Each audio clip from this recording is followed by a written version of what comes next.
Hello there, and welcome to the Wealthy LaLa Show. This is episode 176. Oh, yeah, with the Wealthy LaLa, myself, Laurie Larson. I had about 10 things I was going to talk about today, and then I got a phone call about a half an hour ago that one of my uncles has passed away. And what's interesting about that is that I just recently had an aunt pass away and her husband, so my uncle. And then in the fall last year, had another uncle and then a cousin pass away. And now my cousin was only, I think, 58. And so, yeah, just it's interesting the introspective that creates in one person's world, in a person's world, in my world, you know?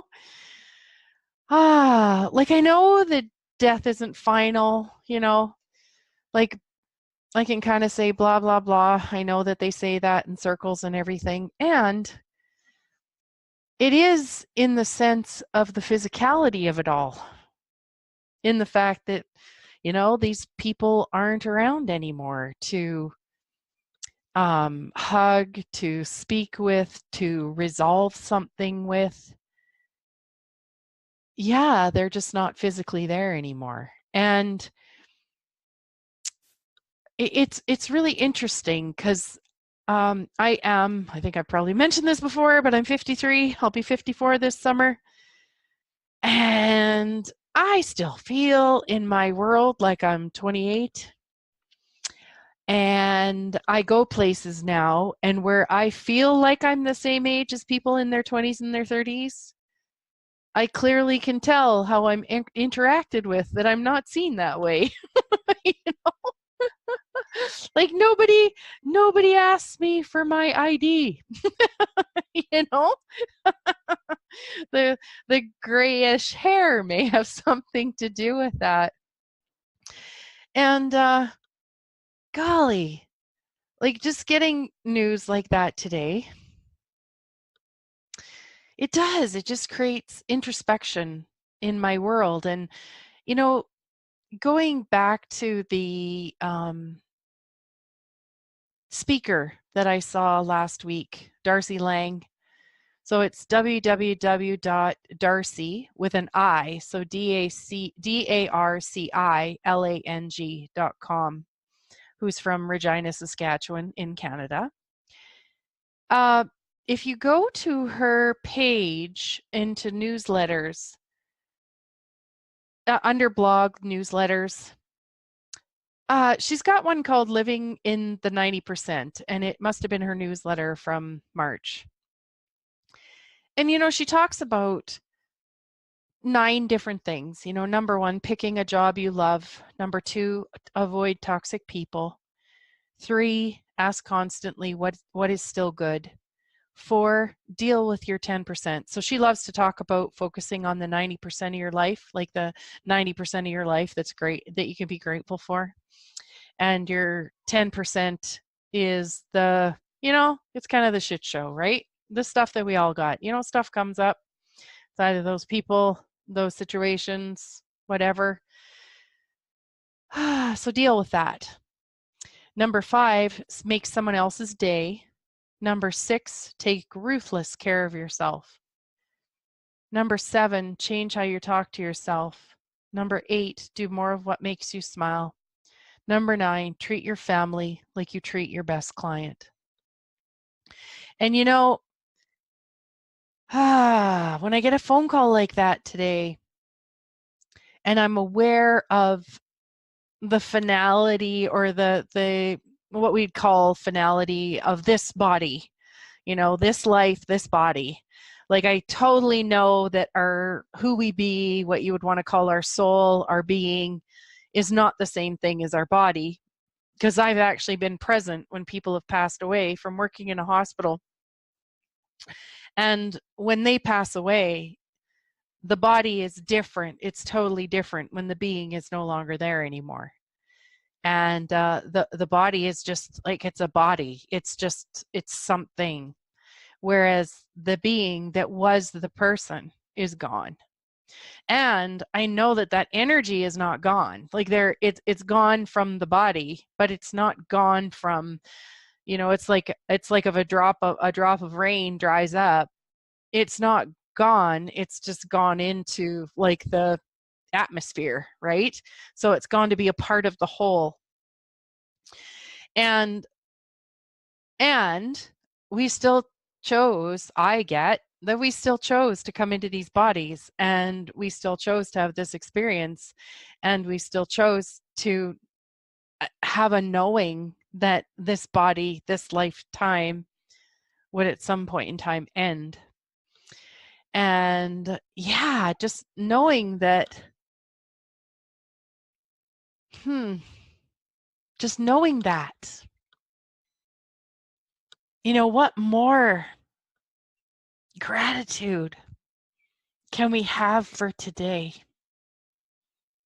For the people that are around us? Are you living a life that inspires you? If you're going through a hard time, is there a place where you could ask, what's right about this? Or Darcy in her number 3 says, what is still good? She says, even in the darkest times of my life, I've been able to dig deep at what's still a 90%. Start with the fact that you're alive and live in the greatest country in the world. Do you still have people around you that love and adore you? Oh, wow. What can you be and do for yourself today to create a sweeter life for yourself? And one of the things I've really noticed for me is that I was really big. I bought into this. We're successful when we have a successful business that people know about. We're successful when I don't know, is in the olden days. It was when you were married for 50 years. That's a success. My husband and I this month will be married for 32 years, living together for married for 31, living together for 32, and together for 37. And in the past, I would have thought, well, that was a success, because people used to measure things like that as a success. And as I've watched people in my life, stay together, not stay together, I've really discovered that success is if you're enjoying today. Are you happy with who you're with, or who you're, today? And even if that's just being, if not just, but happy being with you today. Are you happy with those littles that are running around you, those little munchkins that you created, And what is a successful life for you? And really asking yourself that, like, have you bought into the success that you have to have a successful business, or that you have to, have won a lottery, or you have to be successful at, I don't know, whatever. Like, I don't know why running a marathon is popping into my head, because that's not likely something I'll ever choose. Not with what I've done, not with the body that I've created in this lifetime, I tell you. Running a marathon. Someone could push me and they could run, and I'd be okay with that.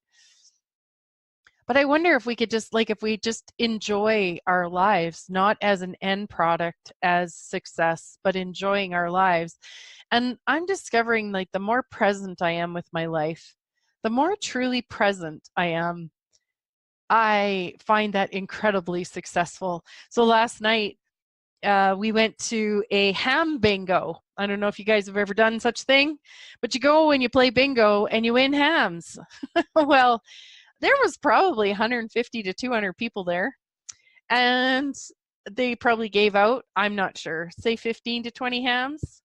And would you believe that my husband and I both won a ham? Now, to me, that is so fun, you know? And what's actually really interesting too is that I wasn't feeling well all day. I was kind of wondering, would I even go? Because I was feeling kind of flu-like and off. Yet it was really light in my world. So light, when something's light for me, it's right. It doesn't have to make sense logically. Sometimes I'm wishing that sometimes I'm wishing that my light wouldn't be light sometimes, because it's out of my comfort zone. But when I choose light and then I go to some place like that and it looks like sometimes winning a ham, um, I am really super grateful for that. And, it's not something that other people are actually going to know about. And actually, what was another really cool success was that I was going around the silent auction items because they had silent auctions items. They had probably about 50 items that you could bid on. And I go and look at them, and there was this blue New Holland, which is a brand of tractors, a tractor with a bucket on the front of it. And I looked at it and I was like, oh boy, I should bid on that for my grandson, give it to him for his birthday this summer or something. And so I put a bid on it and I walked away and forgot about it. And then I thought about it again and I go back and I see that someone else upbid me. And it was getting kind of towards the end. And I thought, you know what? I asked if it was light. Truth, would it create greater if I bought this? If I put a bid down for another $5 higher? And it was light. So I was like, okay.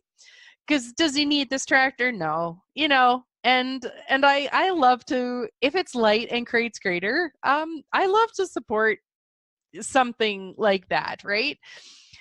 um so anyways, I ended up winning it, quote unquote.